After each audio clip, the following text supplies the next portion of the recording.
new era has come. The new head football coach at the University of North Carolina, Coach Bill Belichick. An era met with skepticism. He's trying to impress his girlfriend. He's trying to make some money. And ultimately, I don't think it's going to work. Could this impact his legacy? We saw, the legendary Bill Walsh end his career at Stanford. That didn't go well. But now it's time to forge a new way. Not the Patriot way, but the Carolina way. Practice with a purpose. Improve. That's the name of the game. Improve. All right? And the last thing is to compete on every play.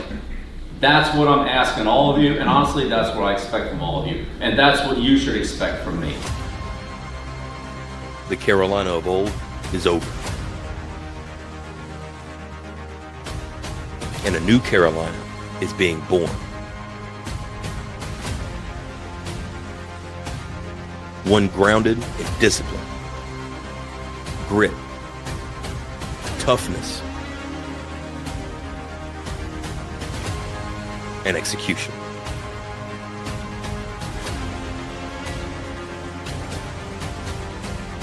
The time has come to remind the world the Carolina Blue isn't associated with softness, but rather greatness. Are you ready?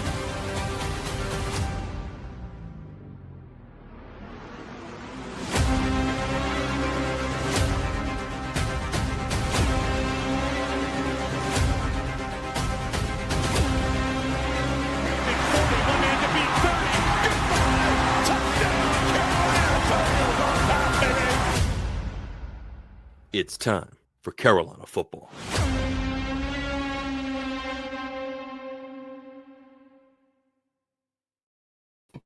And it is that time once again. Hello, everyone, and welcome into Tar Heel Game Day. Today is a special day. North Carolina's headed down to the Sunshine State to take on those UCF Knights. We got Jeff with us, and also we have the man, the myth, the legend, the Twitter warrior during the games. The guy I love paying attention to him on Twitter during these games because the hot takes just keep flowing out. Jacob Turner from Tar Heel 247. Dude, how you doing today, man? What's up, guys? I appreciate y'all having me on, man. I will say real quickly, that intro video y'all have kind of got me hyped up a little bit. I'm not going to lie. there we go. Wall after that, man. I was going to say, run through a wall now. Y'all get me ready for game day with that. I think I needed that. It was like a little shot of espresso or something like that. That was fantastic. That's exactly what we try to do, man. You have to generate your own hype. That's what you have to do there. And if North Carolina football can't do that on the field, then we have to do it some other way. And that's the only way I've found to do that. But I love it. This is going to be a great game today. I just looked at the point spread. It came down. North Carolina is only a 6.5 point underdog currently going to this game. It moved to 7.5. It started at 6.5, moved to 7.5 while we were doing our preview and predictions 2 nights ago. And now it's come back down. Yeah. So there's a lot. The hype video helped out the bettors. Okay. So Carolina's got a better chance today. Jeff, you're with me again today, dude. I appreciate you joining with us, man. You had me on last week. That was a great time. And hoping to do some more over there as well. I'm going to get some comments up here. Tar Heel Ron says, hello, Jacob. Welcome over here. Go Hills. David McCarson as well. Boys, we got ourselves a football game to talk about today. Jacob, I'm going to let you it's Saturday. It's game day. Just have the mic, my brother. I appreciate it, guys. What's your thoughts? Yeah, for sure. I appreciate it. I should have said earlier, too. I appreciate y'all having me on, man. It's really good to be on here. I've been watching what you guys have been doing over here, and, it's fantastic stuff. So I appreciate y'all having me on to talk ball for a little bit. But, yeah, man, it's one of those games. I called it a coin flip game earlier this week. And I want to know if you guys kind of feel the same about it. What I mean by that is it's, kind of what it sounds like. It's just like I don't know how this one's going to go. I think it could go either way. And these are two teams that I think have some similarities for sure. I mean, you've got kind of a first-year head coach. I know Scott Frost is coming back to UCF, so you're kind of in that Scott Frost 2.0 era. But these are, again, head coaches that are in their first year at their schools right now. You got a Carolina team that has, 70 new players coming in, and you got a UCF team that has 69 on their roster as well.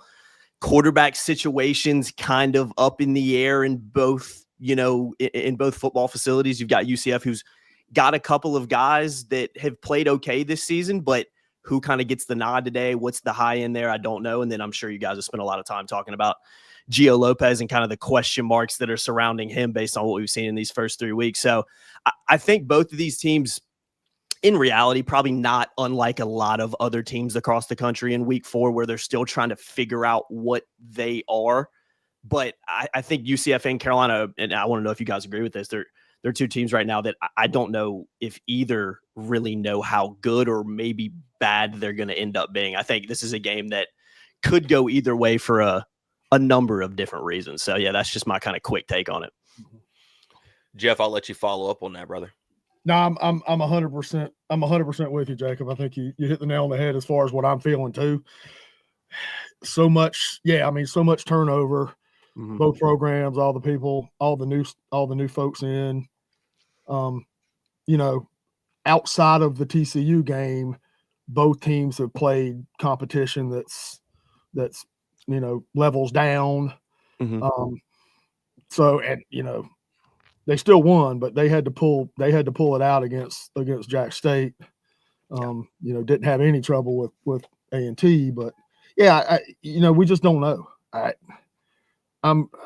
I want to be hopeful, because anybody that knows me knows that I'm the positive guy that's always trying to be.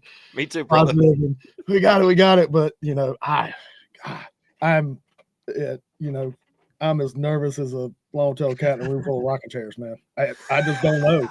I just don't know. It's I feel the same way. I don't know. I just don't know. I just don't know, man. I mean, I've got so much trepidation around our offense right now. Mm-hmm. I keep hoping, but there hasn't, based on what we've seen over the last first 3 games, there's not a lot of positives to really point to on the besides maybe a guy like Damon June, but even with him, I love what I've seen from him. But even a guy like him. You think he's played? It's the opponents he's played against. No disrespect to them, it's Charlotte and Richmond. I like a lot of what we've seen in those games, but there is kind of like this team as a whole. He's kind of another example of it. Is still a question mark about him. Like, what does he look like against a P4 defense? And I don't think UCF is a national title contender or anything, but still, it's different. I mean, that's their story too. Because what's the stat on? Is it Jaden Nixon for them? The stat is the dude's got like 25 yards per carry or something. Yeah, 6 carries for 150. Like 4 carries or 6 carries the other guy. I mean, it's I would like to think that we got something for them on that a little to shut that down a little bit, but we'll have to see. There is the almighty D Falk. We got to meet this guy when we went over to the Knighted Ones earlier this week. This dude's awesome, and he is going to be throwing some fire in the chat. I can tell you that much now. So Ron, meet Default. Default, meet Ron. Y'all have a good time there in the comments. We'll keep. Just let him argue. Just let him argue in the comments. Wait a minute. Oh, Default's. Who was the dude in the comments last week that said he didn't think we could score 20 points on anybody? Oh, dude, that was Carlton Vanoy or something like that. Okay. It's like, he just likes me because I'm a Rams fan. That is true. He is a Rams fan. Hey, I need you on October 2nd. That is for sure. But Rams 49ers doing a live watch party. We'll do an actual thing for that soon. Me and Alan talked about this a lot, and we had some disagreements when it came to this game. Alan is on which he should be here with us right here in the next few minutes. I think he is currently walking out on the beach, and he's going to be calling in. So he's having a great off day. Oh, yeah. He's having a great off day. Life. Yeah, living his best life. Yeah. Yeah, but our score predictions are kind of as follows. I picked a close game. I don't think the offenses are going to get really going big time in this game because we don't know who they are. Defenses, I feel like both teams' defenses show a lot of positives for them. The offenses haven't got going against any big time talent yet. Yeah, they scored 68 against A&T. A&T, even in their own division conference down there, they're not the greatest in the world. Richmond, on the other hand, pretty daggum good. Been to the FCS playoffs the last 3 years. Went to the second round. 2 of those 3 years last year going to the first round, won their league back-to-back years, were picked second in the Patriot coming in. I feel like we played a better FCS opponent, and I would score 41. That's great. All good and grand. Yeah. But what can we do against Power 4 competition? That's the big question today. And I feel like Carolina's defense has played well enough granted competition, to give us a little bit of a glimmer of hope, which is not something we're used to at Carolina when it comes defense, even 4 games in, just a little bit of a glimmer of hope that maybe they can handle a offense in UCF that has a banged up offensive line. They've got a lot of questions. The quarterback, I completely forget his name right now. He's this is his 3rd stop, right? He hasn't been the guy. Thank you, right there. He hasn't been the guy, and now he wasn't the guy to start this year. That was Fletcher, I believe his name. Fancher, yeah, Cam Fancher. They got multiple quarterbacks that have just been like all over the place, like transfer portal era stuff. Yeah. So this offense, Scott Frost, big time offensive guy, wants to be a guy that takes the top off the defense. He's got to figure out what his quarterback is, what his offensive line can be. And I figure today is the best on best is our defense versus their offense, and we'll just see how that matchup goes. And ultimately, I think Carolina can win that battle defensively. Now, can they do it for the long haul will all depend on Gio Lopez. And Jacob, I'm going to open this up to you, Jay. What's your thoughts on Gio right now? Yeah, Gio's – it's funny. You look at Gio and you look at his stat line. It's just not very good. I think the concern with Gio is I'm in 2 minds with Gio. Like, statistically, what we've seen so far this year hasn't been great. I don't really care how you want to look at it. Some people are sitting there like, Carolina's been in this kind of preseason mode, analyzing. Maybe they're holding some stuff back. Maybe we're not seeing the whole offense. And I think that's okay to say, but I don't necessarily think you have to, just open up the offensive playbook to have, a big passing game against a Charlotte team that's 1-3 right now. And, a Richmond team, like you said, that's good in their division, but, not world beaters. It's a team that Carolina should be beating like they did. And a lot of those points obviously were helped by the defense last week, which we can obviously talk about them too, because I want to get y'all's take on the defense. I got a couple of questions for y'all. But I'm not going into this game with a lot of confidence. The offense is going to get going all of a sudden and put up, 30 plus points. I think my prediction was Carolina to lose 24-17. I predicted this loss in the preseason. I also predicted they would beat TCU, which just shows that I have no idea what I'm talking about when it comes to this stuff. But it's so hard to predict, especially when you got all this, new turnover on this team. So I'm not out on Gio yet because I said I was in 2 minds with him earlier. It's not like we haven't seen him throw a nice ball. I mean, funny enough, maybe the first pass he completed at Carolina to Jordan Shipp in that TCU game might be the prettiest ball he's thrown all season. There's been some other examples. Yeah. But it's not like you've got this sample size where he's absolutely done nothing through the air. There are kind of small things you can look at and say, okay, like if he can get that going a little bit more, if we can see a little bit more of that, maybe he's a little bit better than what we've seen right now. So I don't know, man. I think there's so many question marks around this team, like you guys have alluded to, of like, what has the analyzing been like? What is this preseason mode they've been on? Have they opened up the playbook yet? Have we really seen Gio be utilized in the way he's ultimately going to be utilized going into the, ACC play in particular? I don't know, but based on what we know right now, I'm with y'all where I don't have a lot of confidence that Carolina's just going to get going today. I would love to be proven wrong on that, but there's just nothing I can really point to when it comes to Gio Lopez and say, maybe we're going to see more of this. He's got to go out there and do it. And then maybe that can start shifting the narrative on him a little bit. Jeff, your thoughts?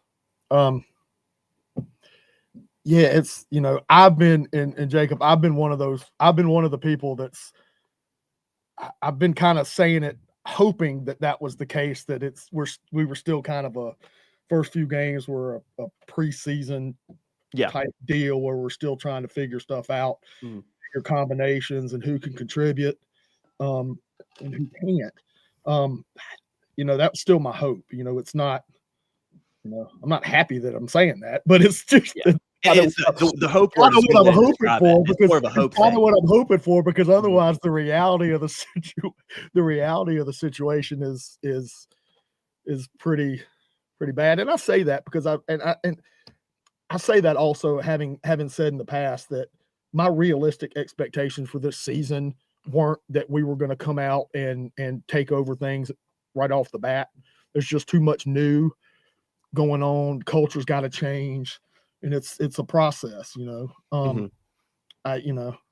So I just, I don't know. There's got to come a point. I think that we've seen, like you said, we've seen some flashes of brilliance from Gio, and like, you know, and it's come in the first. Most of it's come in the first drives of the games. He's fantastic on first drives most of the time.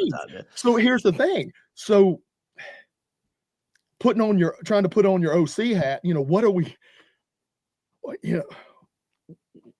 What are we doing there? And then not continuing with throughout the game. It's kind of baffling. I don't understand what the thought process is. And, you know, I keep hoping that we're going to open it up a little bit and things are going to click. But then there comes a point, okay, if it doesn't, you know, when do we go? Where's Max factor in? Yeah.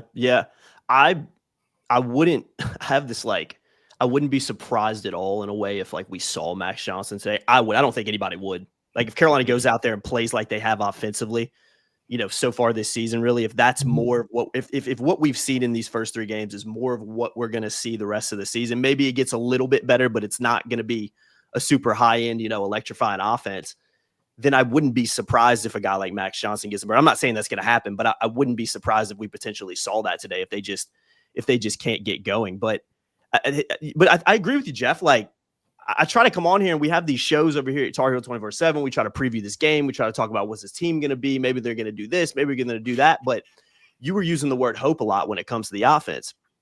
I agree with you on that. And one more thing I want to say too is I was listening to, I forgot who I was listening to earlier this week, but it was somebody who was talking about, you know, who had covered the Patriots or something like that under the Belichick era. And he said one thing Belichick did with the Patriots is it was like every season, especially early on, especially when they were, you know, good, the dynasty they became, it was like he would use the first 3, 4, 5 games to kind of evaluate where he's got, play more conservative. But it's a very different than the NFL is obviously very different because of the playoffs, because of what the Patriots were, where you can kind of afford to do that a little bit more. Now, I'm not saying I thought Carolina was going to be a CFP team this season. That's not what I predicted. I think I predicted them to finish 8-4 based on what we've seen right now. I think I might be a little bit giddy on that, but I'm looking at it now and saying, well, maybe they've used these first 3 weeks. Maybe they'll use it today some as well. Let's say it's the first 4 games to kind of analyze and figure out what they've got. You got a bye week. You go into Clemson and you're like, okay, we know what we are now as you dive into ACC play. Maybe that was kind of the goal all along of like, let's analyze, let's figure out what we have. Let's put some pieces out there and figure out what works and what doesn't work.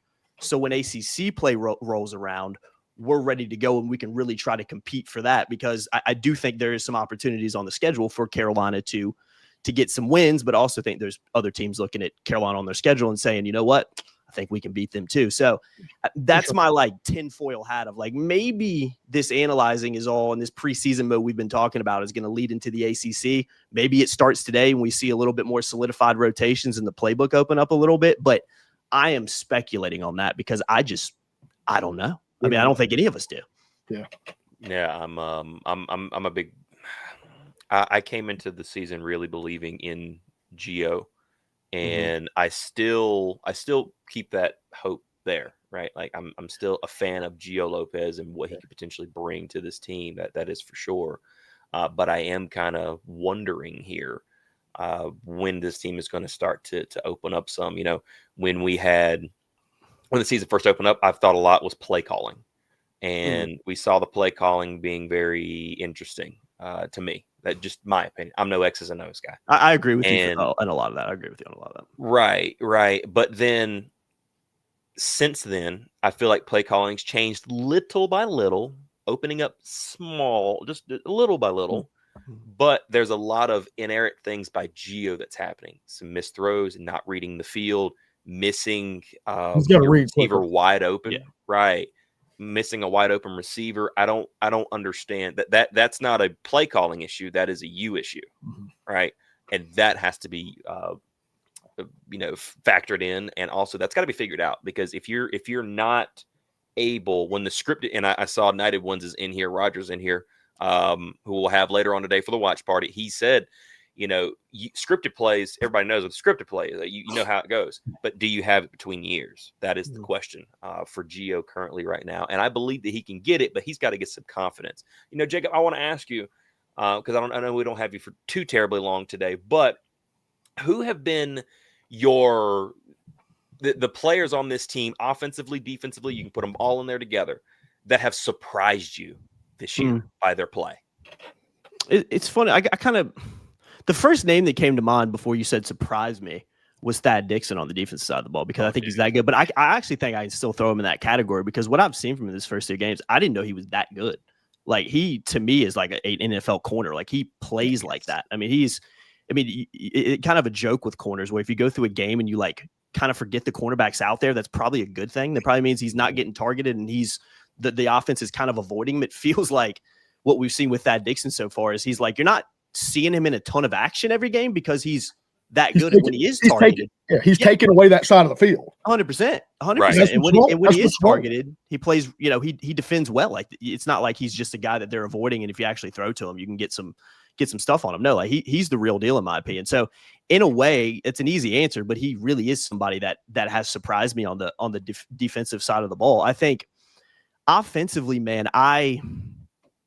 Damon June, I mean, how could you not put him in there? I mean, he comes to the season as like 5th string running back, and all of a sudden he gets some burn against Charlotte, and you're like, whoa, like, this guy, the way he runs, he's the hardest runner on the team.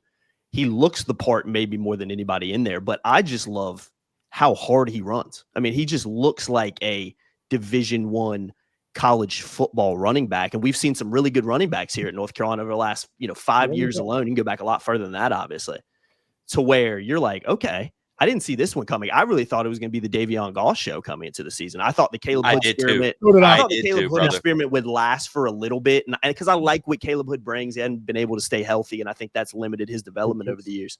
But I thought it was ultimately going to be the Davion Goss show, and that just hasn't been the case, because you got to give credit to Demond June where it's due. I mean, he got an opportunity, and I mean, he took advantage of it for sure. So I think those 2 guys are the first ones that come to mind. But I mean, there's so many different ways you could go with it. I think the defensive side of the ball, there is more guys over there that I think you can point to right now and feel a little bit better about than on the offensive side of the ball, like we've spent a lot of time talking about today.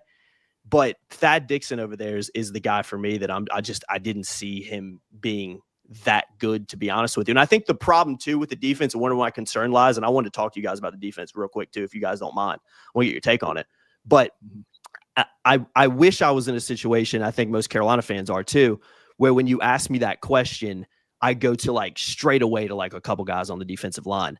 That for me is still a little bit of a question mark on that side of the ball. I think we've seen some better production down there, but the fact of the matter is and I know Connor Harrell was getting outside the pocket against Charlotte, so some of the numbers kind of skewed that. Carolina has some TFLs. Carolina, 120 minutes of football, first 2 games, had 1 sack. TCU is a different game. Charlotte, I thought they could have got to the quarterback a little bit more, and they did well getting Harrell out of the pocket and making him uncomfortable.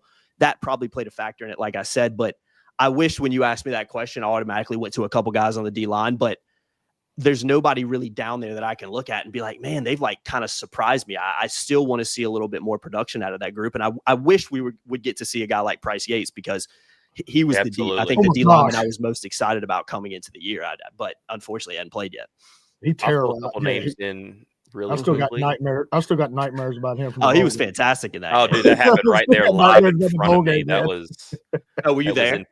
Yeah, we were there. We flew awesome. In like there's a big log and everything. We had a 14-hour flight delay. Got there literally 2 minutes before the game started. I was texting AJ like, dude, help us. I don't know what to do. But 2 people that aren't technically on the line, but have been lined up on the line a lot, have been Kamari House and Mekhi Bear. Mm-hmm. Those 2 guys, like, I like them a lot, by the way. I like them a lot. The one play that keeps running in my mind of how fast Kamari House is. He came off the edge against Charlotte, and it was a bad snap. But by the time the ball got to Harrell's hands, freaking Kamari was whispering in his ear. If he would have caught that ball, he was going to get lit up. Or the running back either one of y'all about to catch this. Like, it's about to happen to you. Yeah. But unfortunately, he wasn't able to get to the ball because he came in so high. He hit him, flipped, and wasn't able to get the ball. Mm-hmm. But those 2 I should have thrown him in there too. And I thought about saying him, but there's a few other guys on that defensive side of the ball. But yeah, Kamari House is a shout too, because I've been really impressed with what I've seen from him so far this year. I think he's better probably than I expected potentially coming in. I think Carolina's linebacker room is looked really good. I don't really have any problems with how the linebacker group is looked, to be honest with you. I think that's been a strength. Yes. I think that's definitely been a strength. You know, there's a few guys on the defensive line that I think have kind of been sneaky good. And And Dontre Robinson's coming into his own. Not in a ton of time, but yeah, you got Melcart, Xavier Lewis, like PFF graded out like the best freshman lineman. Yeah, he's the best true freshman D lineman. Yeah. Leroy Jackson, I think, is in you know, spare minutes, I think has looked good as well. So I've got hope for that. We've got the talent, we got young talent there on the defensive line, and that's where it starts. You know, we got to win the game in the trenches. 100%. Both ways. I think both ways. Yeah. And so we've got let me ask y'all a question real quick, if you don't mind. I wanted to ask y'all about this because you alluded to it earlier with the defense of still trying to kind of figure out what they ultimately are. You guys have been Carolina fans for a long time. I mean, I've said it before. I've had my family's had season tickets to Carolina games for like over 15 years. I've been going to games for a long time before I ever got into this media world, whatever you want to call it. Yeah. I seen a lot of bad defenses in Chapel Hill. Seen a lot of atrocious defenses in Chapel Hill. Oh, yeah. I've seen a lot of defenses in Chapel Hill that you just wanted to, you know, sit there and stab your eyeballs with a pencil when you watched them. That's how bad they were. We've seen some great ones too, though. Now we've seen some good ones too. We've seen some, we've seen some good ones. There's been more bad than good there. There's been a lot more bad than good there. Yeah.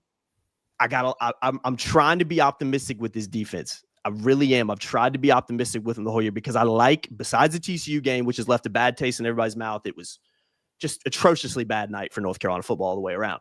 But I'll put an asterisk beside it because it was the first game, and I think TCU is pretty dang good. They're actually playing right now, and I think we're going to learn a little bit more about them today playing SMU. But I want to believe in this defense, but I am someone who's, because I've been burned so many times watching Carolina football where I was like, man, I think this defense could do it. And it just comes crashing down and explodes in front of you.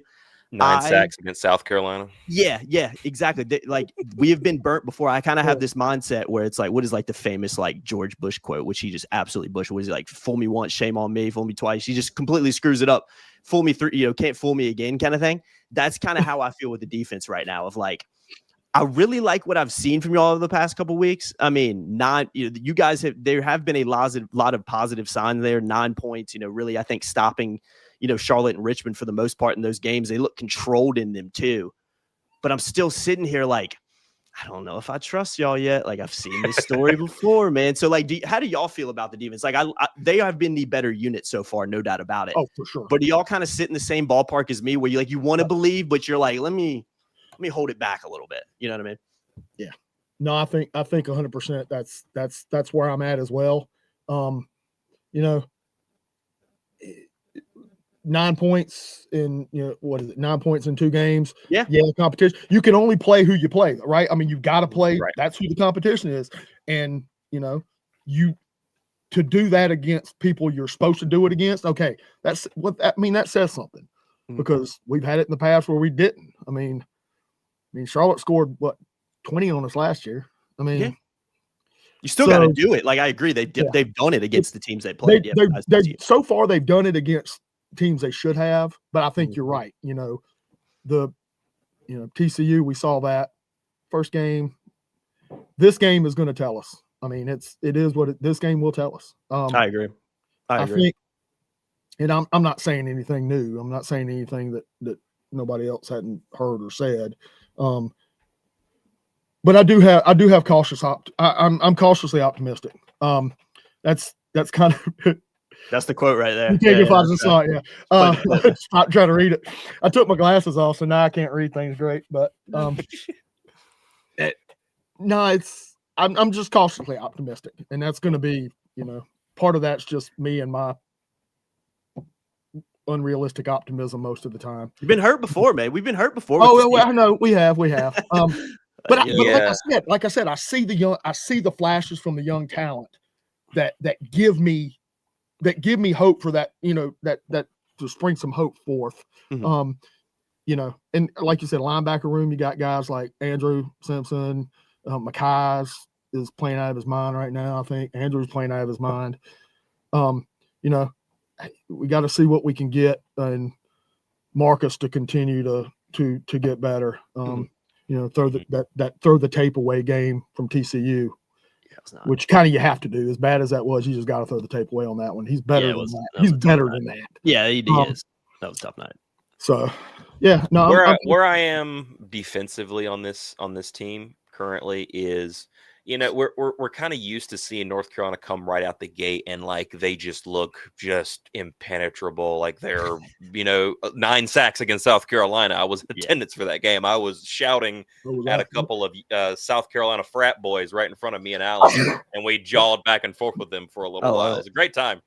But for this defense, I don't know because I got to talk to Thad Dixon when we were at ACC kickoff. Love that dude. Absolutely love that dude. Yeah, he's funny. He's a good personality too. Yeah, great personality, but he's also a confident guy, right? And he came at it immediately, and he's like, "Hey, we can be one of the best defenses in the like we can be a championship level defense." And he told me these things, right? And it's not only him saying that because everybody likes to put those little sound quotes out there. He believes it. And you see the way he plays, he believes it. And the opposing team believes it too, because I think he's been targeted less than 10 times this year. And none of them have been for completions. And the only one that was a drop touchdown by Charlotte, that was their chance to get him if they were going to get him. But Carolina has come out and they have looked, like this is a team that defensively they're building. It's like they're building up. It's like they're just coming out and they're just this juggernaut. They came out, and I thought personally, and you guys can answer this. I thought they kept North Carolina in the game offensively, or in the game against TCU in the first half. They did everything they could to keep you in that game and give your offense opportunities until keep putting those guys out on the field. They're going to get off. This offense, Josh Hoover, that team, it's going to get off. Right, it's going to happen. The question is, can you match it with them? And obviously, offensively, we could not that night. No. But the defense is giving them a shot. Defense went down there and gave them a shot against Charlotte too, right? And Carolina, we like to see the end score, which is 17-point win, right? But Carolina was struggling. It was a tie ball game. No, it was a 10-3 ball game going into halftime right before the drive. 10-3 against Charlotte, and North Carolina keeps some drives from happening there. Richmond, there was some more laws offensively.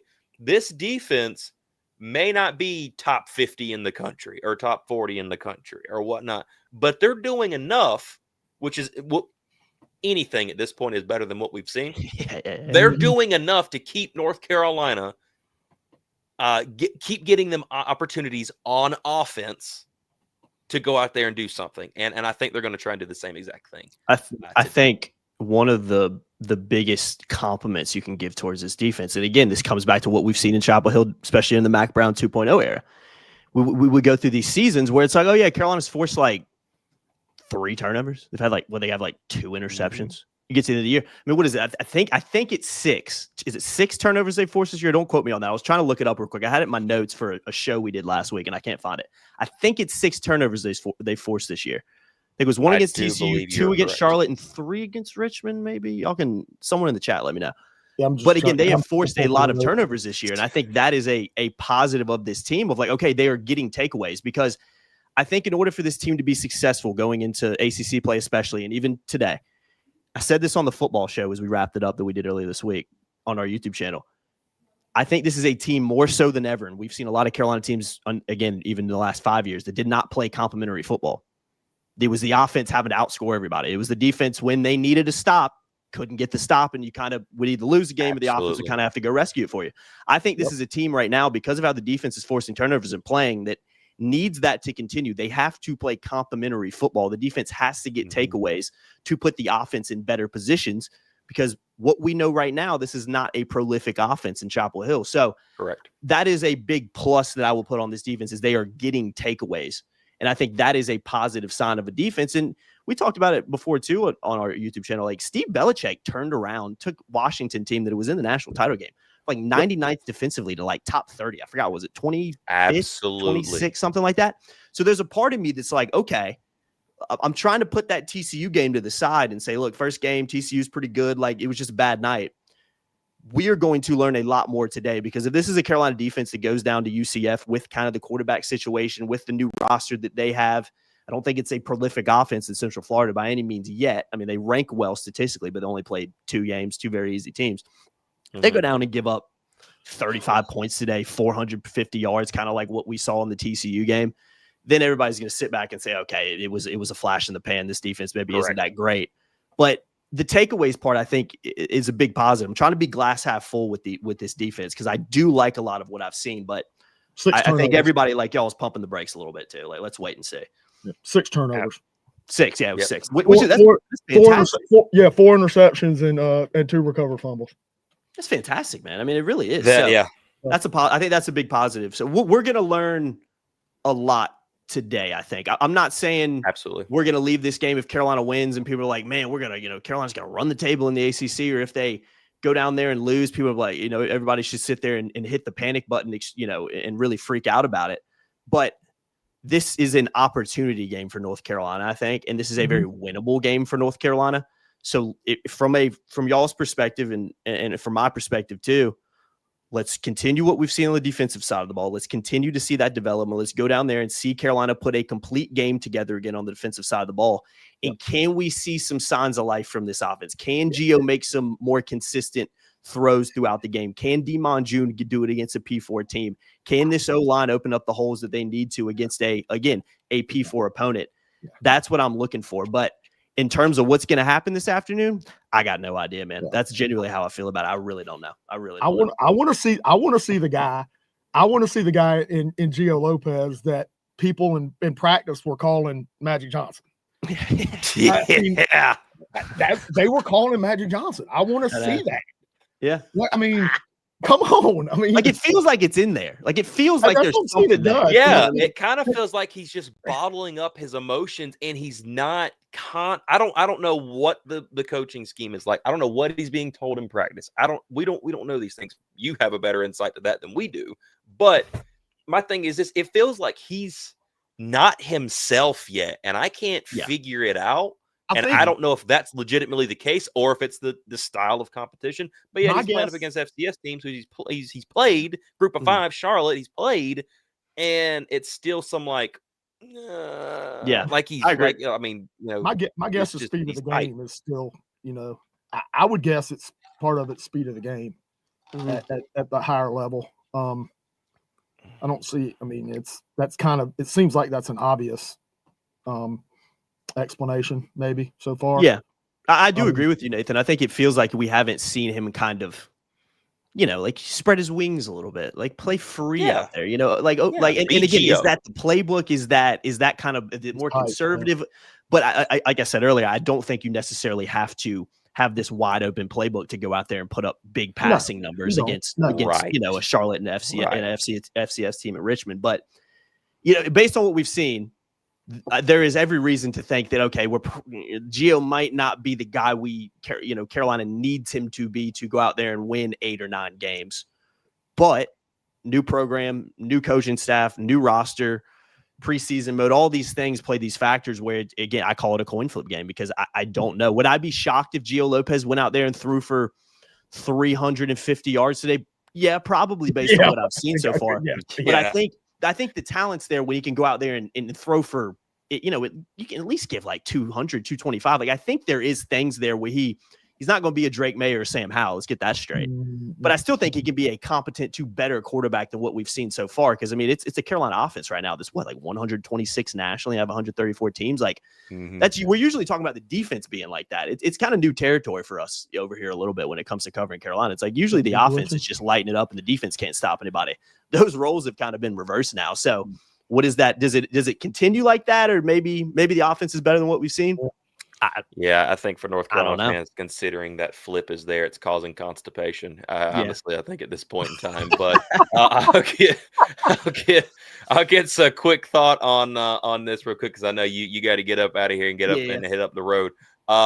Real quick, one thing I want to just throw at you live right now as we're speaking: Clemson is down to Syracuse 10-0 to start the game. 6-7 minutes. Obviously, after today, you got Clemson rolling into town. It seems that North Carolina always catches Clemson when they're pissed. Are we getting ready to get destroyed by Clemson because they're pissed off? Is that about to happen again? That's a great question, man. That's a good way to look at it. Like, I don't know. I'm kind of torn on Clemson because I don't think they're that good. Like, I'm not saying they're bad. I'm not saying they might still not go on and win the ACC. I don't know. I think there's ACC good and there's like rest of the country good. And I think in a lot of ways. Yeah. But you are right. I hadn't really thought about like if Clemson goes out there and loses today, you are definitely going to be getting at the very least, a very pissed off Dabo Swinney, because I mean, anytime they lose, I mean, his press he ain't going to the beach. Man, they're joining Allen on the beach, and those are must-watch TV when those midweek press conferences out they lose. I mean, he just it's like he has a stroke out there. But he was great this week. If they're tired of winning, they can just send me someplace else. I ain't going to the beach. He's hilarious, man. He's hilarious. But that is a good point. Like, I think in a weird way, what could shake out? Let's say Clemson loses today, like they're doing right now. Let's say Carolina goes down to Central Florida and puts together a good performance on defense again and kind of maybe gets some more things going on offense and does enough to win. All of a sudden, you're kind of walking into that game like, man, you talk about a great opportunity to get a dub, to really get a dub against, okay, it's a down Clemson team, but it's still Clemson. I mean, it's still a team that's dominated the league for the last 10 years. Clemson, that's all that matters. Now, would I be confident in that? Absolutely not. I mean, it's just, again, we've seen Carolina football for a long time, but there is a very real chance you are getting a pissed off Clemson team coming in next week. But it's like almost like let's revisit this like next like Wednesday. Let's see what happens today with both teams. And let's kind of revisit it then of like, okay, is Clemson like really not that good? And what is Carolina too? But yeah, there's a real chance Clemson comes in pretty pissed off next week. I think no matter maybe what happens, I think they're going to want to, prove something especially if they lose again today. But hey guys, maybe they're just not that good. I don't know. I mean, it feels like they're not very good based on what we've seen so far.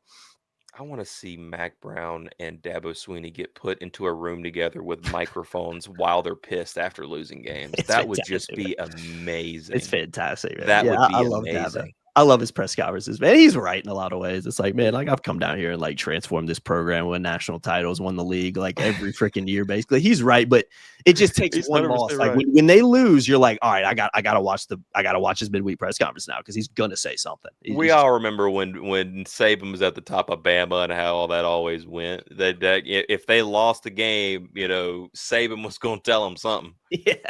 So it's just, and it comes from that tree. He's that guy, dude. But we both have off weeks next week, right? Yes, both teams. Yeah. All right. Both teams have the bye. But Jacob, man, this has been tons of fun, dude. We got to get together and do this again when you got a little bit more time with us. And this has been a great time, man. We've absolutely enjoyed this. Hope you're excited for the game. I know we are. We're going to be here for the live watch party, and it's going to be. We're just going to go through this thing together. It's going to be an interesting day. So. Thank you so much, man, for being here. We appreciate you. Tell everybody where they can find you.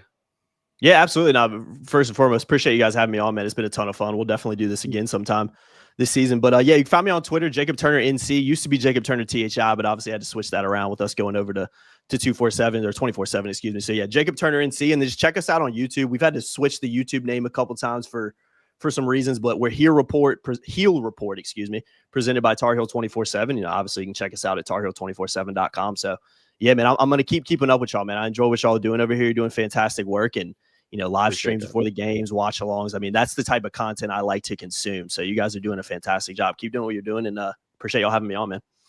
Thank you so much, brother. We appreciate you, dude. We appreciate you. Go Heels. Yes, sir. See y'all, man. Have a good one. Yes, sir. Yes, sir. Oh man, that was a great time, man. Just being able to hang out with him and just. I hadn't talked to him before. Yeah, I hadn't talked to him before. He's a great dude. He and Andrew Jones, they do a great job, and they've been implementing some new people over there since they've got to 24/7. Which I saw the comment earlier. Somebody was like, Nathan, I think it was Melinda. She was like, Nathan, it's not 247, it's 24/7. I'm like, this is what I need out. He just said it too, though. He just said it the same time. Yeah, and then he was like, oh my bad, 24/7. And then he corrected himself. Yeah, so they're getting used to they're getting used to the new stuff too. I do have to ask. I got to ask this real quick. We keep talking stuff. How the ESPN matchup predictor? What is their metrics and analytics? You've seen this, right? Because right now it's like we got a 16.4% chance of winning according to that.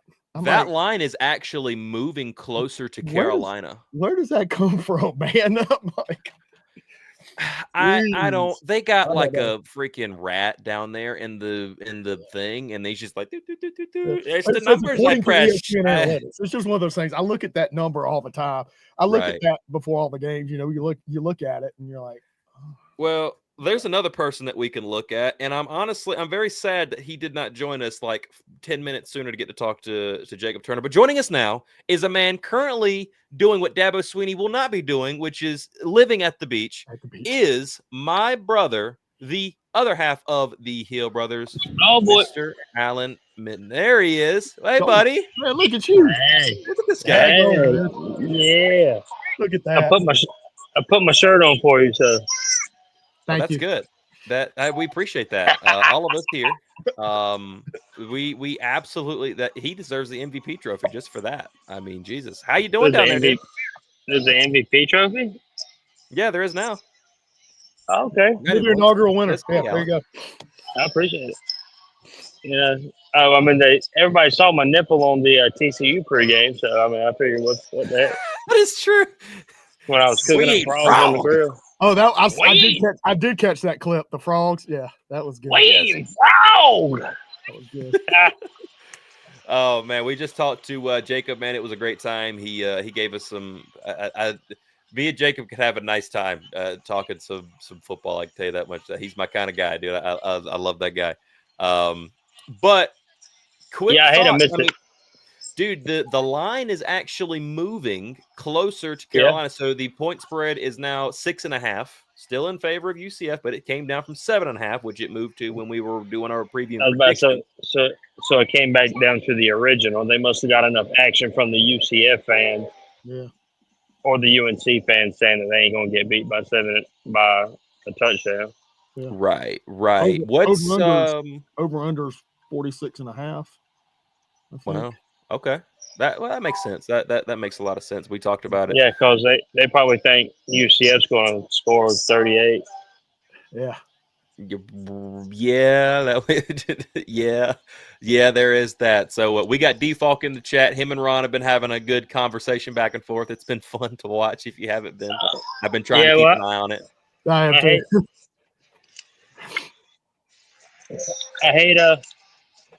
hate I'm missing all the banter back and forth. Wait.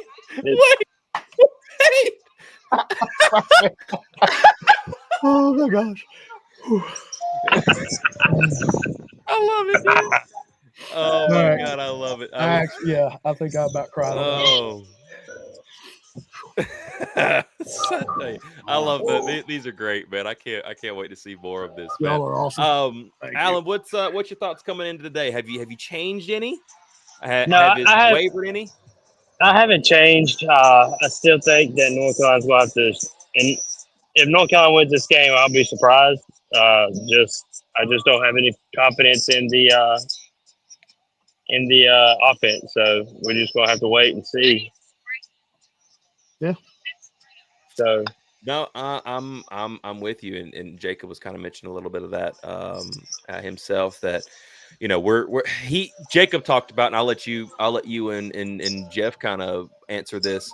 But Jacob talked about the fact that he doesn't believe that even though Bill Belichick is known to use 2 to 3 games, maybe 4 games as a quote unquote preseason. Even in the regular season, he said that he had talked with somebody that covered Belichick and everything during the Patriot years, and he did the same thing. Yeah. He doesn't expect this offense to just all of a sudden, just boom, here we go. We're doing our thing here. Tell me what you think along those lines with what Jacob had to say there, Alan, as he's watching a pigeon. Oh, he's taking in the sights, man. He's looking he's looking at the back of a hotel room. Yeah, tell me what you think about what Jacob had to say there. No, I agree. He might have treated it like preseason. He did not treat it like preseason with the quarterback room, which I'm kind of surprised. Right, but.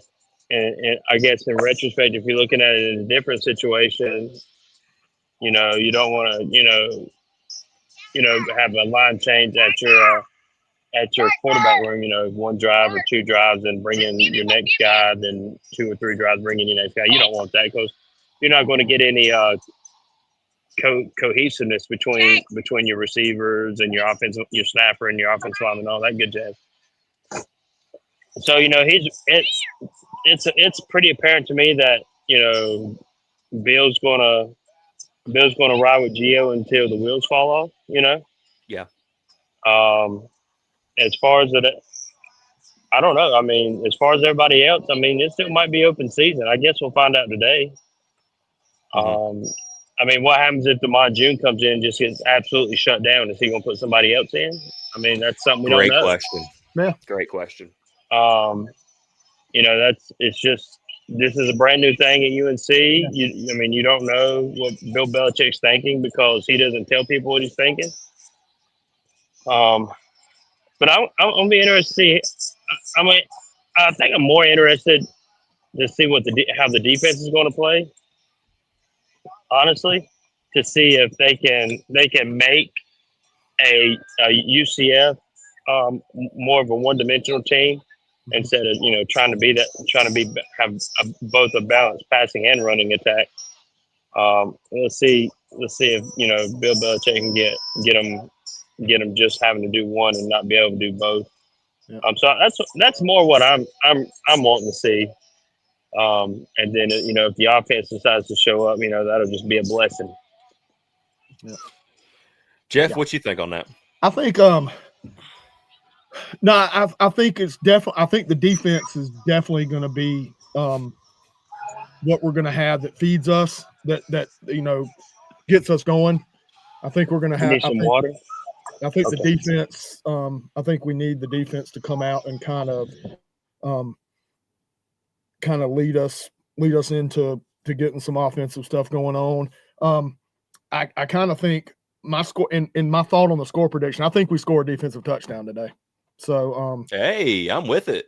I think we'll get a defensive touchdown today. Be it a scoop and score or a pick six. I think we're going to see that. That's my bold prediction, I guess, for this. On the offense, and that was something I've been thinking about, as we've been talking about guys, and trying to figure out who can contribute and who can't. I think what that's led us to is a lack of continuity, because when you've got guys coming in and out, and they're the staff is trying to figure out, okay, who can contribute. It's hard. You can't get into a rhythm.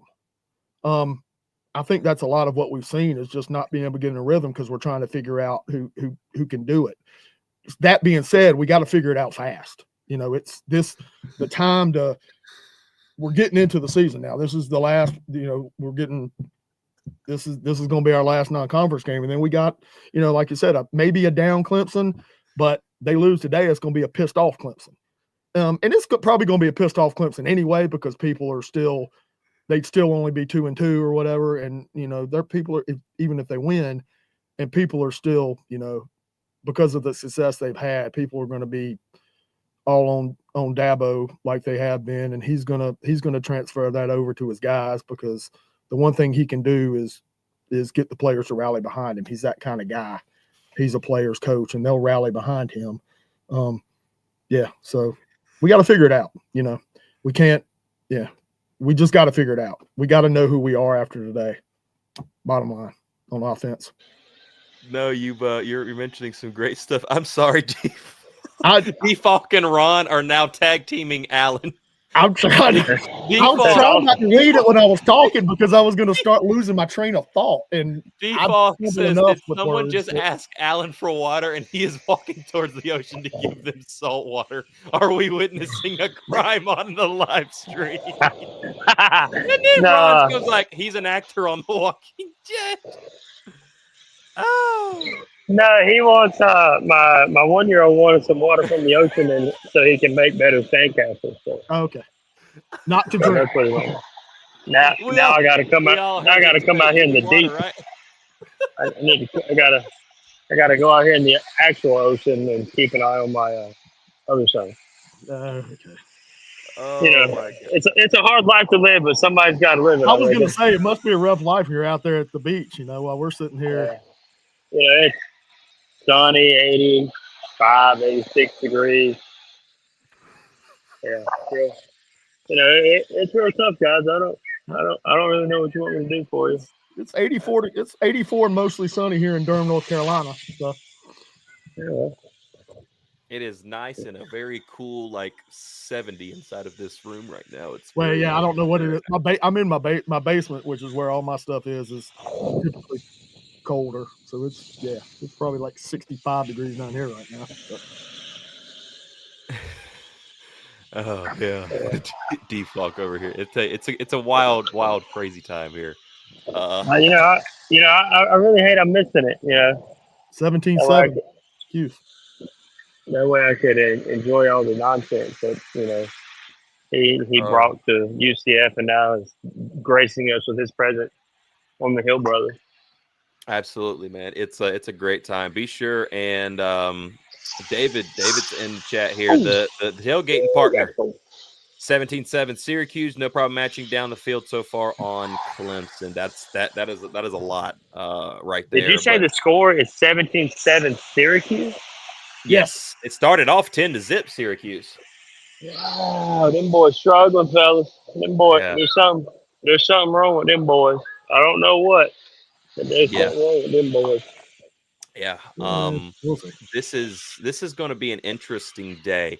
I'm curious to see exactly, and maybe Default and maybe Knighted Ones can tell us this, but for UCF, like, is this game, are fans super hyped up to get down there? I'm very curious to see how Carolina's able to navigate, because if that crowd is rocking like we know UCF can be, Carolina's going to prove a lot of things today. They call it the bounce house for a reason. I mean, it does actually bounce.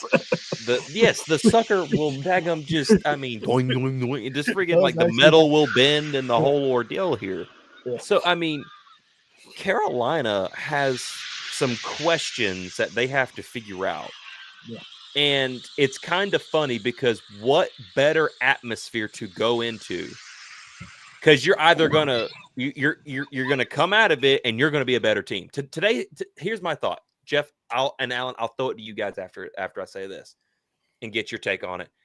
Carolina, with all the issues that they've had, whether it be offensive, defensive at times, whatever the case, this atmosphere that they're going into in this game, return of Scott Frost, it's the bounce house, it's Bill Belichick coming down there, it's going to be live and crazy anyway. When they come out of this game, they're going to be a better team because they're going to have to go through a lot today. Mm-hmm. Jeff, you go, and then I'll let Alan back it up. Yeah, like we said, this is the game after that first game, and the two weaker opponents. This is the game where we figure it out. We haven't had it'll be a hostile environment, right? We hadn't had that because Charlotte, no slight to Charlotte, but you just can't be a hostile environment with as few people as that place holds. This will be that. We're going to face that hostility, that adversity. And who are we? That's what it comes down to. Who are we? We got to figure it out. Alan, I'll let you answer as well. North Carolina hasn't had a test like this yet. They went to Charlotte, but that's 19,000. You're basically doubling that, and 19 of the who knows how many of that 19,000 is actually UNC fans. So, right. No, this will be the biggest away game they've had in a long time, considering how rowdy it can get. And so I'm gonna be interested to see, one way or the other, they're gonna come out probably, forged. Whether they're going to be baptized by fire, that's for sure. Right. especially if UCF can get out early and get that momentum and that place going, and then I think you'll really see what North Carolina's about. Whether, because when it came to TCU, when North Carolina got behind and the crowd got out of it, you kind of see North Carolina look like, I don't want to say shell shocked, but you kind of saw everything going against them, and you can kind of tell by the players that they just didn't really have an answer. Right. So yeah, I'll be curious to see, if UNC can get up early and take the crowd out of it, and maybe it's not an issue, and that'll be something else we can talk about, on a post game. But if UCF is able to get up and get that place to bouncing for real, actual shaking, and then UNC doesn't fold, and somehow maybe comes back to win, or heck, even if they lose by a field goal at the end, whatever. That can do just as much good for the team going forward as a win could, in my opinion, especially if you get down by 10, 13, 14 points, then are able to come back and make a game out of it in that Rockets environment. That's what I just want to see how they respond to adversity, because the last time they had adversity, they didn't respond very well. Right. No, I think that's 100%. And right, by the way, I'm gonna jump off here. All right, take care, man. We appreciate you. We appreciate you hanging out with us, dude. I love y'all, but keep living that life, man. But I gotta go play. Salt water for your kids. Go play. That's it. Yeah, feed them some salt water. It only get dehydrated after you got to drink a lot of it and get dehydrated. It's all right. All right, brother. We'll see you later, man. All right, bud. See you, Jeff. See you, bro. This is funny. I was just reading one of Default's comments about don't pay attention to the camera side, blah blah, because that area goes to the bar in the middle of the stadium. Yeah, that's like a blue zone. It's like, I was about to say that sounds exactly like our Naco Blue Zone, because everybody's up in the daggone, everybody's up getting food and in the bar up there. So yeah, we had that. I tell you, the stuff has been crazy, man. But no, I think that Carolina, they can go down there. If they go down there and they handle business, yeah, right, and they go on there and they're able to win the game, it does nothing but help them moving forward, considering the atmosphere that UCF brings. Now, right, as D. Falk was talking about here, I'm still looking at so many different ones. He talked about how they're still kind of, hurting a little bit from the Gus Malzahn era. And that is that. I mean, you were Jeff. You were in the stands last week. Same. Same with me. You're in the stands every home game, as far as I know. Yeah. But you saw night one TCU, and last week the contrast. That now I thought personally, and you tell me what you think. Because everybody knows the cherry's popped. The cherry got popped against TCU. Bad. 48-14. That's not good. That's not a good game. Yeah. Right. But I thought the attendance was better than I thought so for an FCS opponent last week. Now, nobody stayed throughout the duration. I'm always one. You go, you stay, the game's over with. Yeah, I'm the same thing. Yeah, I'm the same way.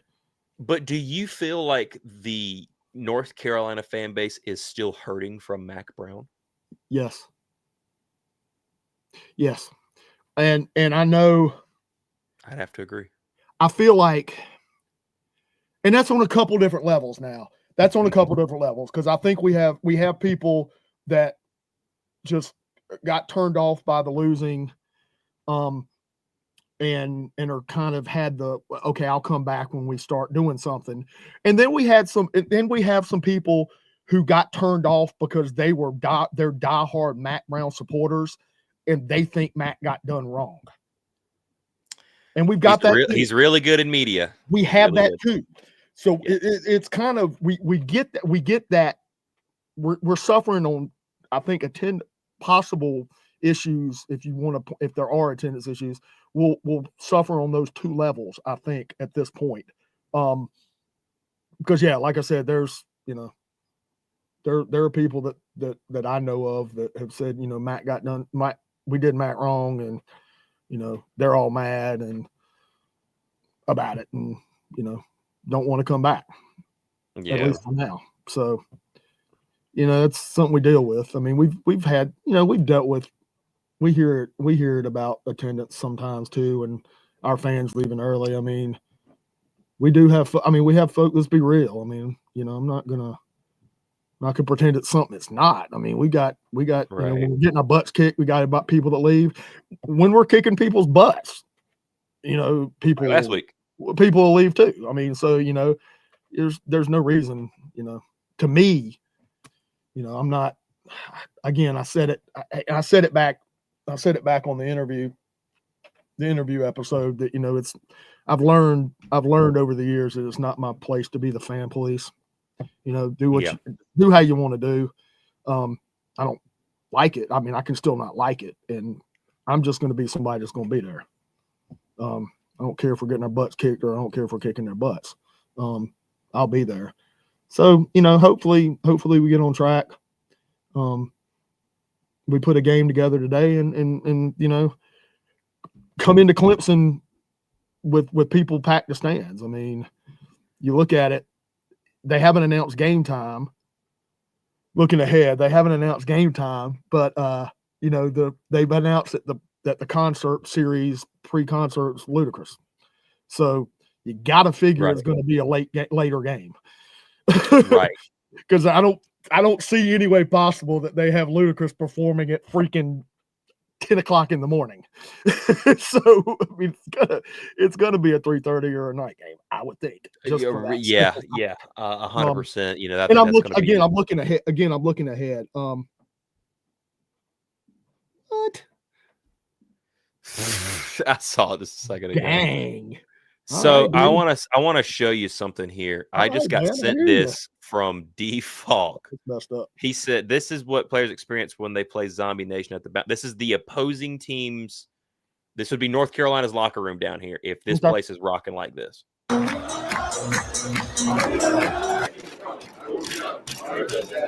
That is from the stand.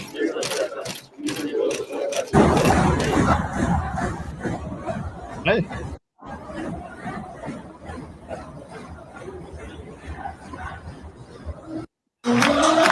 Bro, that's awesome, and I can tell you, that's awesome, and it's my mindset. My mindset coming into that, if I was one of our guys getting ready to come on the field, that would jack me up. It wouldn't scare me. It would jack me up too. Yeah, that is like the ultimate, like, bro, that would jack me up too. I mean, it's it's impressive, man. That's crazy. That is crazy. That is awesome. But that would I would be using that to jack myself up. I think it would get me going. I'd be ready to get out there and shut them up. I mean, quite honestly, that's how I would look at it. And tailgate partner as well, David. He says we just need to come out early, get a defensive stop, shut them up early, and don't give them a reason to cheer. Easier said. 100%. Like I said, 100%. I think everybody's calling this a toss-up game on both sides. Yeah. I mean, I've heard UCF people saying the same thing. Right. And I was seeing it back earlier. I think Default was talking about like publicity and everything else, and all that good stuff. And then you got UCF man 94. That one still got me going. I'm like, all right, man. I tell you, brother, these fans they're tough, brother. They're tough. But okay, on that note, a win for North Carolina does what?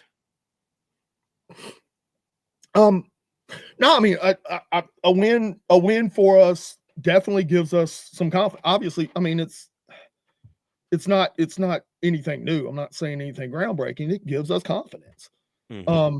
It gives us confidence going into the bye week and then Clemson coming to town. Right. So, yeah. I mean, like I said, that's pretty. I don't know how to.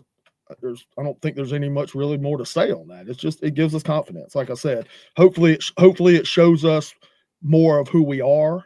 Mm-hmm. And we can leave this game, win or lose, leave this game with more of an idea of who we really are. Right. Are we somebody that's going to keep improving? Are we somebody who this season is just going to be a little bit up, going to be a down deal? I mean, that's, either way, win or lose, that's what we need to come out of this with, quite honestly. We need to answer the questions that we have, whether we like the answer or not. We need to have them answered. And D-Fox kind of hitting on something here. He says, I wish a win for UNC or for NC did stuff nationally, but I think they painted as they beat a bad P4 team. And that's going to be both sides. Yeah. A win nationally does nothing for either team. That's a great point, Default. Right. Both teams, everybody's looking like UCF. It's UCF. They beat North Carolina. North Carolina got embarrassed by TCU, and they won a couple of games against lower end talent. Vice versa, all North Carolina, you got destroyed by TCU, and you beat a team that's only faced a group of 5 and a FCS. I mean, whatever. A win for nationally, like media wise, does nothing. But here's the difference: a win for either team means improvement. Yes, because both teams cannot win this game unless they've improved in some sort of capacity. For North Carolina, offensively, maybe same for UCF offensively, maybe defensively for them. There is room for improvement for both teams. And as fans and people that view the teams consistently in national or local media will understand this more. A win in this game means, hey, you're trending upwards, like you're doing better. And that is what both teams should be looking to do, is continue to move that needle forward, saying, hey, we're doing all right around here. Like we ain't doing half bad. And that is what I'm hoping happens today. So outside of Gio Lopez, because I think both of us could easily say Gio Lopez in this question I'm getting ready to say or getting ready to ask. What player are you looking to see have a really good game? Are you hoping that has a really good game today? You talking on both sides of the ball? Give me one offensive, one defensive. How about that? Oh, wow. With Gio being off the table, obviously, right? Gio's off the table. We all know. We all want Gio to go pop off a 500 today. Yeah, we want, but that ain't. And you said, I'll say, I will. One of y'all said this earlier, and I will say, and I'll leave Gio off, but I would love to see the benchmark of 200 passing from him. That would be more improvement in my book, I think. Offensively, I want to see Damon just continue. It's going to start there for the offense. Because if he's able to do what he's done recently, that should obviously open up things a little bit better for Gio. Maybe be able to get some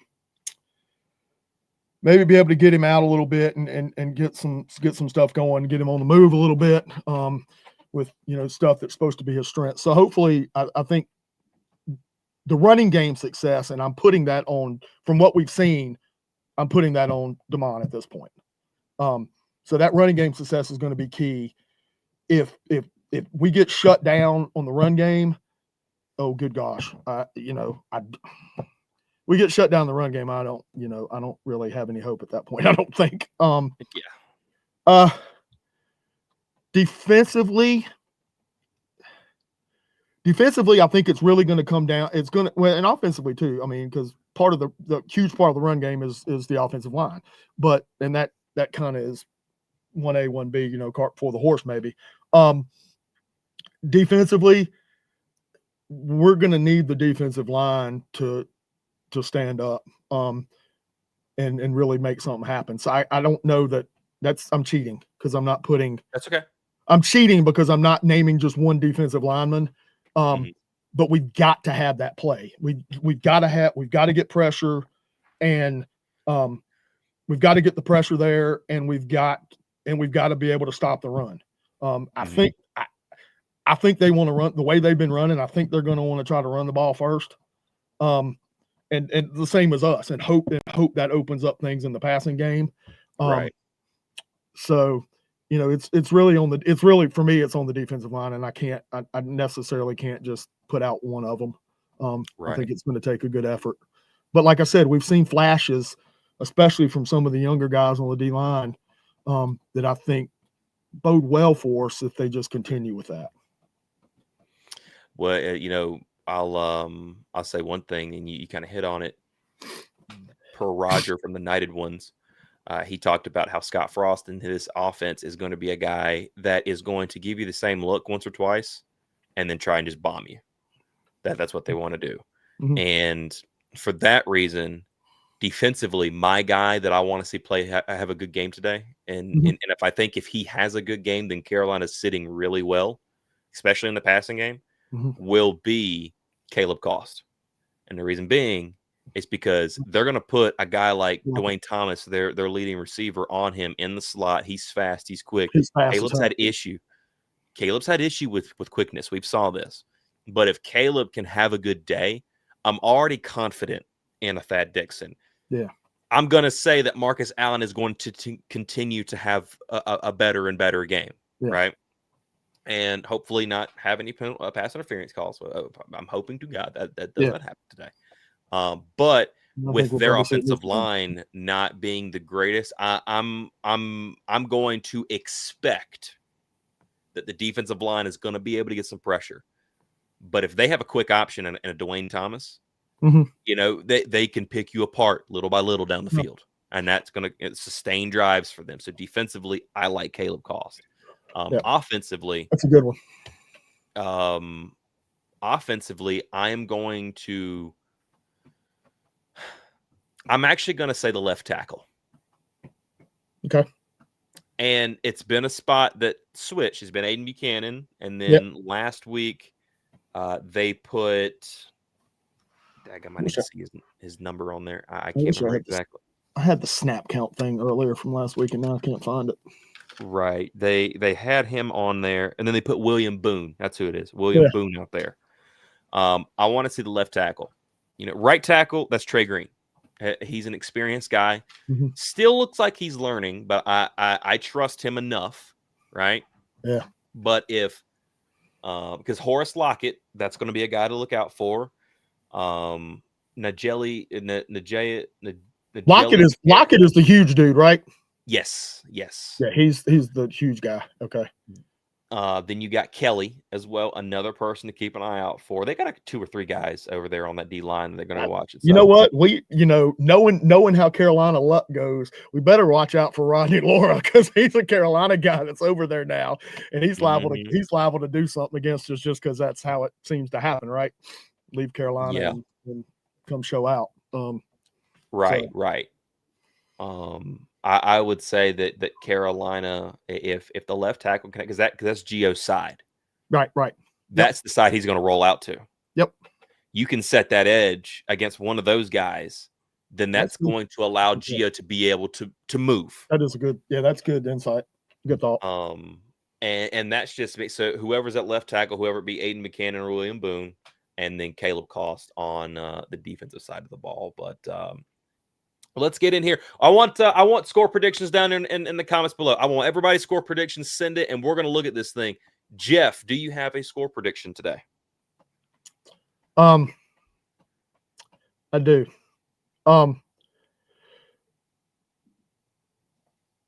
24-21 Carolina. I hear you. And it's a close game right here at the Hill Brothers. We did something very similar. 21-17 for me. Over UCF. Allen's got UCF 27-24. It seems to be that 3 to 4 point spread has been the big one. And I think that's about right. I think that's about how this game should be. We're going to pop these up right here. If you actually want to know how to say Kelly's name, it's pronounced Nigelique. Nigelique. There we go. Boom. There we go. Carolina 28, Central Florida 17 says David. I hear you, brother. Another high score. You're supposed to just say Central, not Central Florida, by the way. Yes, Central. I got in honor of Jacob Turner, 24-7 UNC. I love being called Central Florida.